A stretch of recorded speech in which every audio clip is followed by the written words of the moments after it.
ఇంకా కొంచెం వెనుకున్నాడు కొంచెం వెనుకమా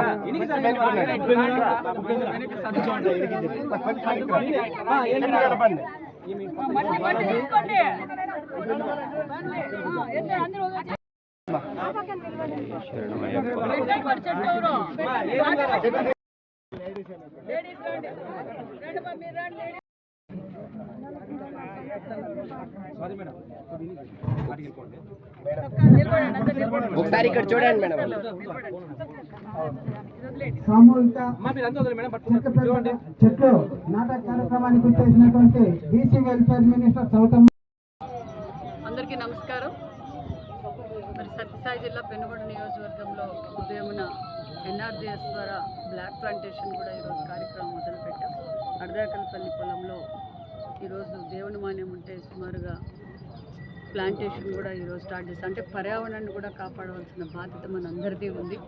ప్రతి ఒక్కరూ పర్యావరణాన్ని కాపాడవలసిందిగా కోరుకుంటూ, అదేవిధంగా మరి పరిశ్రమ సృష్టికర్త విజనరీ లీడర్ మాన్యశ్రీ ముఖ్యమంత్రి చంద్రబాబు నాయుడు గారు అనే విషయం మనందరికీ తెలుసు. ఈరోజు తెలుగు రాష్ట్రాల్లో పరిశ్రమలు ఉన్నాయి అంటే మరి విజనరీ లీడర్ ముఖ్యమంత్రి చంద్రబాబు నాయుడు గారి సృష్టికర్తే. మరి మన ప్రాంతంలో కూడా కియా లాంటి ఇంటర్నేషనల్ పరిశ్రమలు తెచ్చిన వ్యక్తి చంద్రబాబు నాయుడు గారు.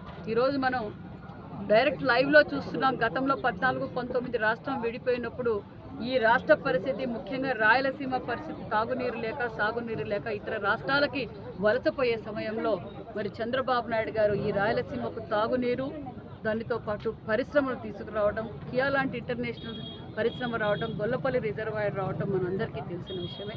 మరి గత 5 ఏళ్లుగా పరిశ్రమలు తరలి వెళ్ళిపోవడమే చూసాం మనం అందరం. జే ట్యాక్స్ కట్టలేక పరిశ్రమలని ఇతర రాష్ట్రాలకి వలసిపోయాయని విషయం తెలుసు. మరి ఈ గత 15 నెలల్లో ఏదైతే కూటమి ప్రభుత్వం అధికారంలోకి వచ్చిన తర్వాత రాష్ట్రం అభివృద్ధిలో పరుగులు పెడుతుందన్న విషయం మనందరికీ తెలుసు. ఎందుకంటే ప్రధానమంత్రి గారి ఆశీర్వాదంతో ఒక పక్క ముఖ్యమంత్రి చంద్రబాబు నాయుడు గారు, ఒక పక్క డిప్యూటీ సీఎం పవన్ కళ్యాణ్ గారు, ఐటీ శాఖ మంత్రి నారా లోకేష్ బాబు గారు కాలుకు బలం ఈరోజు మళ్ళీ పరిశ్రమలు తీసుకొస్తున్నారు, పెట్టుబడిదారులు వస్తున్నారంటే ఆ బ్రాండ్ అంబాసిడర్ చంద్రబాబు నాయుడు గారు అన్న విషయాన్ని కూడా మీకు తెలియజేస్తూ మరి విశాఖలో గూగుల్ రావటం నిజంగా ప్రపంచమంతా ఈరోజు ఆంధ్రప్రదేశ్ వైపే చూస్తుంది.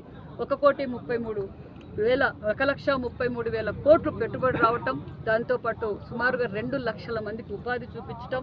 మరి అంతేకాకుండా మరి రాయలసీమకు కూడా ఈరోజు మన కర్నూలు కావచ్చు, మరి కడప జిల్లాలో కావచ్చు, మనకు కావచ్చు, మడక్సిర, ఈ మన రాష్ట్రానికి బార్డర్ అయిన మడక్సిరలో కూడా ఈరోజు పరిశ్రమలు వస్తున్నాయంటే మీ అందరికీ ఇది చంద్రబాబు నాయుడు గారి విజన్. దానితో పాటు పెద్ద ఎంఎస్ఎంఈ పార్కులు అంటే స్మాల్ స్కేల్ ఇండస్ట్రీస్ కూడా రావాలి, లోకల్ కూడా ప్రతి ఒక్కరు ఎంటర్ప్రైనర్గా తయారు కావాలి అన్న గొప్ప ఉద్దేశంతో ప్రతి నియోజకవర్గంలోనూ ఎంఎస్ఎంఈ పార్కులు ఏర్పాటు చేయడం.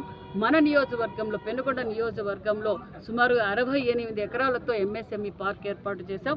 అందులో ఫస్ట్ ఫేజ్లో 20 ఎకరాల డెవలప్మెంట్కి ఇన్ఫ్రాస్ట్రక్చర్ కోసం ఈరోజు 7 కోట్ల రూపాయలతో భూమి పూజ కార్యక్రమం కూడా మొదలుపెట్టామన్న విషయం తెలియజేస్తూ, మరి ఇక్కడున్న లోకల్గా ఉండేవారందరికీ నేను తెలియజేసేది ఒకటే, ఇది ఒక గొప్ప అవకాశాన్ని యువత వాడుకోవాలన్న విషయం కూడా తెలియజేశాం. యువత కూడా చాలామంది ముందుకొచ్చారు. ఖచ్చితంగా ఎంఎస్ఎంఈ పార్కుల ద్వారా మరియు యువతకు ఉపాధి చూపిస్తూ వారు మరి 10 మందికి ఉపాధి చూపించాలన్నదే ముఖ్యమంత్రి గారి లక్ష్యం.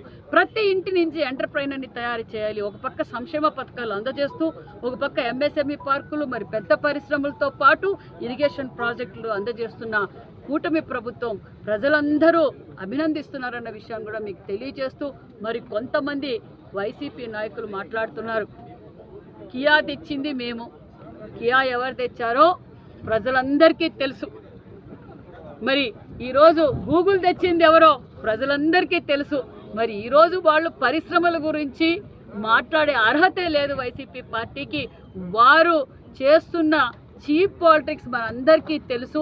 మరి నిన్నటి రోజునే సత్యకుమార్ యాదవ్ గారు కూడా అదేవిధంగా కమిటీ కూడా వేశారు మెడికల్ కాలేజ్ గురించి. అభివృద్ధిని చూసి ఓర్వలేక ప్రజలు డైవర్ట్ చేయడానికి ప్రయత్నిస్తుంది వైసీపీ పార్టీ. మరి అంతేకాకుండా మరి మద్యంలో ఎవరు బకాసురులు? కల్తీ మద్యం సృష్టికర్త ఎవరు? ఈరోజు మరి కల్తీ మద్యం గురించి మాట్లాడుతున్నారు.